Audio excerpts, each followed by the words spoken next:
What's up, guys? It's Cody. Today's video is on smart financial decisions that you can make if you've just turned 18 or if you're just getting started with your financial life.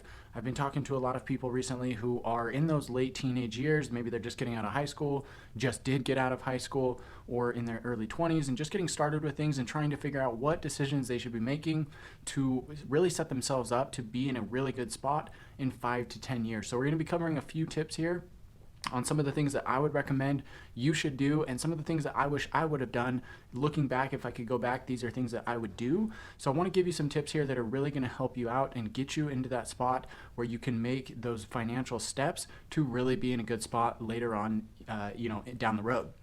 So number one on our list is going to be to open a credit card. This is something that a lot of people have, they put off until later on in life because they've grown up knowing or hearing that credit cards are just bad and they're a bad thing and there's credit card debt and it just really sucks you into this really bad spot, but it doesn't have to be like this. I would recommend opening at least one credit card, if not two or three right off the bat, because this is going to allow you to start building your credit score. And it's going to open that age of your accounts on your credit score. So one of the factors that they look at with your credit score is how long you've had your accounts open for and what the average age of that is. So they're going to be looking at that information. And when you open these cards right off the bat, you're going to start building that over time so that in 5 to 10 years, you're going to have a long average age on your credit accounts. So you want to make sure that you pay off these cards in full every single time right before the end of the billing cycle so that you don't get charged interest. This is really important because interest can be incredibly high and you don't want to pay that because it doesn't do you any good, right? So make sure you're paying it off in full every single month and make sure that you get a card that has no annual fee and no other types of fees associated with it. These are very common. There's a lot of intro cards that you can get started with, but make sure you open at least one, if not two or three cards. Number two on our list is going to be to keep your expenses as low as possible. I know a lot of you are going to be coming, living at home currently. You're not paying rent. You're not paying for food. You're not paying for a lot of other expenses that you're going to have once you get out into the real world. So you want to make sure that you're keeping your expenses as low as possible right now and not taking on unnecessary debt that you don't need to take on.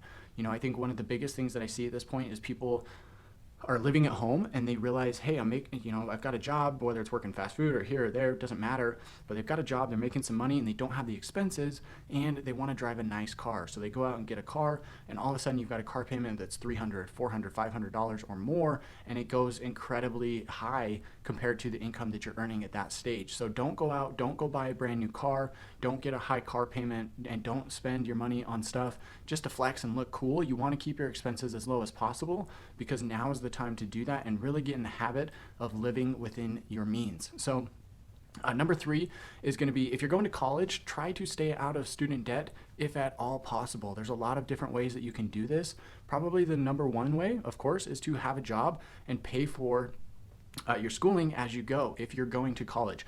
I guess probably the number one way would be not to go to college, but if you are going, try and work a job or get a scholarship or do something that will cover that debt or cover those payments so that you don't have to go into debt.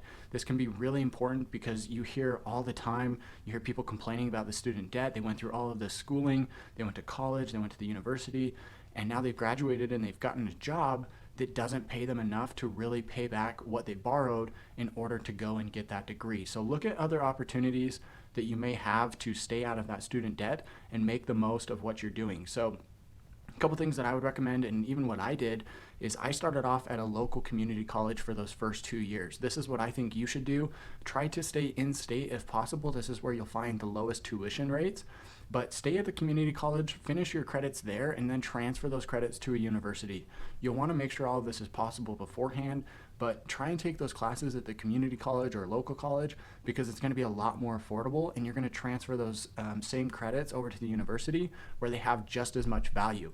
It's going to be way cheaper and it's going to be way more effective for you at staying out of student debt. So that's one thing that I would highly recommend. And that's why it's tip number three on our list here. So jumping to number four, I'm actually going to kind of split this into two different categories because there's really two sides to it and I want to cover both sides. So I'm going to say, section 4A is, or just in general, I'll give you the topic here. Start looking at possible careers that fit what you like to do and what you think you want to do in life. So part 4A, I'm going to break down into sales, and self-employment. If you want to make a high income, if you want to be your own boss, if you want to do something that you absolutely love, going into sales or self-employment is going to be one of the best and easiest ways to do this, to really make sure that you get to, have the time freedom. Don't put an income limit on what you can earn, but you have to really keep in mind that this is going to be a long-term play. But that's why it's so important that now is the time to do it, because you've got low expenses. You're coming out of living at home, or you're going to have roommates, or you're going to have super low expenses. So now is the time to start building that network, start building that business, get into sales, and just cut your teeth and really figure out how to make this happen, because it's going to take a couple of years to really build the skill set and the network and the confidence to go out and do this type of work. It's not going to be easy, but I promise in 3 to 5 years after doing it, if you stick with it, you're going to be incredibly successful. I've actually recorded another video that I'll link to right up here, breaking down the top 5 highest paying jobs. If this is something that you want to do, it is going to be in that self-employment realm. So just make sure that you're prepared for that. Tip number 4B, the other side of that is, if you're not interested in sales or that self-employment side of the world, you can go into a career. Just make sure that it's in something that you enjoy, and make sure that you're always striving for that next level. I would say don't get stuck in a job just because it pays really well. Always be looking for something that pays a little bit better, or something that you're going to enjoy a little bit better, or has better benefits. Always be looking for something new. Don't get stuck in something that's going to tie you down just because it gives you a good paycheck. You want to make sure that you've got room to grow. And in fact, I would say keep looking at jobs, keep applying for promotions or new jobs or new fields until you're making at least $50,000 per year. $50,000 sounds like a lot when you're just getting started, but I promise it's completely doable, and it's really not that much in the grand scheme of things. So just make sure that you're always applying for new jobs, even if it's every couple months, every 6 months, every year, and keep on that path until you're earning at least $50,000 per year and you've got a good job. This is really doable, but you have to make sure that you don't get stuck in something that's going to hold you back. Really quick, guys, if you're enjoying this content so far, please consider subscribing to the channel here and giving me a thumbs up on the video. It would really help me out with the YouTube algorithm, and I'd really appreciate it. I'd love to see you around here on the channel more often, where I can share these tips with you guys. So jumping over to tip number 5 is going to be start networking and building a new set of friends who are aligned with the type of work that you want to do, right? So once you graduate high school, you're going to realize that a lot of your friends disappear. You're going to have your closest set of friends, and that's going to be it. A lot of those people that you saw every single day are going to fall out of the picture, and you're only going to have a few certain people that you're going to see on a regular basis, and you have to keep the effort up in order to make that happen. So I would start aligning myself and start networking with other people who are doing what I want to do, so that I can start building that network and getting aligned in the type of work that you're looking at. So this is really important, because this is what's going to help you build that network and get into, it's going to catapult you into having those connections to land that next job, or to get that pay raise, or to do something that you love, that you don't even consider work, right? So start making new friends, start networking with more people, so you can really get on this great path towards doing what you want to do and making more money. Number 6 on our list is don't worry about figuring all of this out right now. You've got tons of time, and what I think the most important thing is here to remember is that nobody really has it all figured out. When you're 18, 19, 20 years old, you think that adults have it figured out, and I think that even at my age, I'm 26, I look at people who are older than me, I look at people who are in their 40s or 50s, and I say, wow, they really do have it figured out.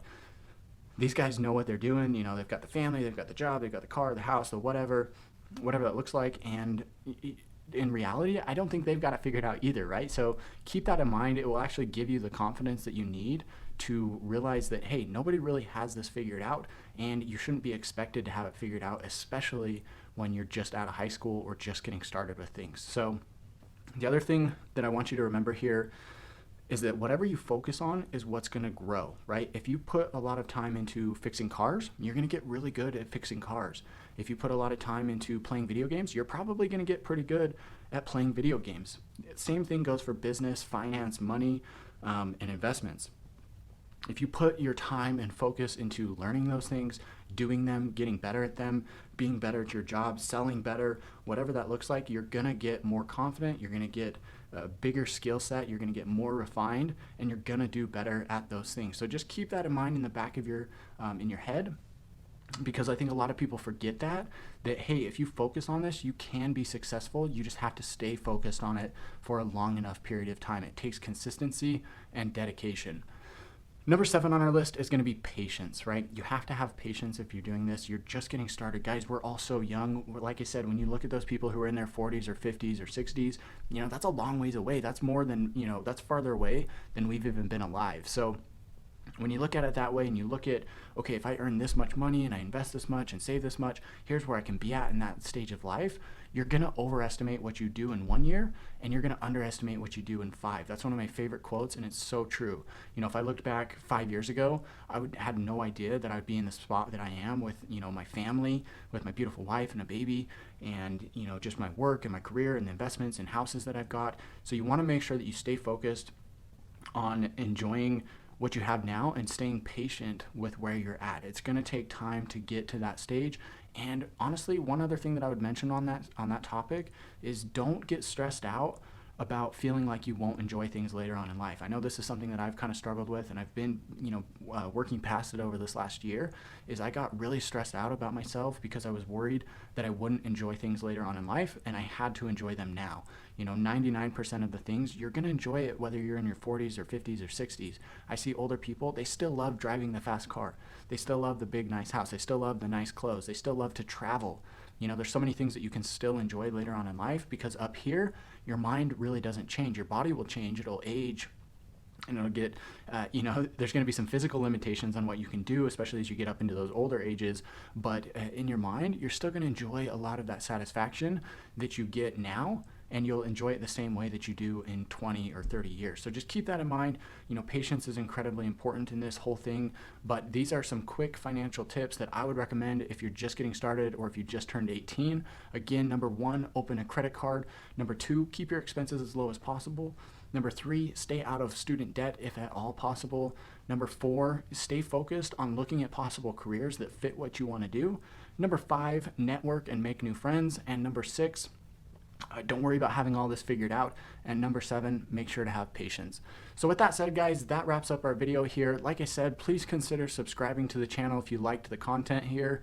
Please give me a thumbs up. It lets me know that you enjoyed what I put out here, and it'll help me out with the YouTube algorithm, and I really appreciate that. Drop a comment down below if you would. Also, I'd love to hear your thoughts on this topic, get your insights on what you would do differently if you could go back, or if you're at that particular stage, you're 18, 19, 20, 21, what questions you might have about this. So until next time, guys, I'll see you later.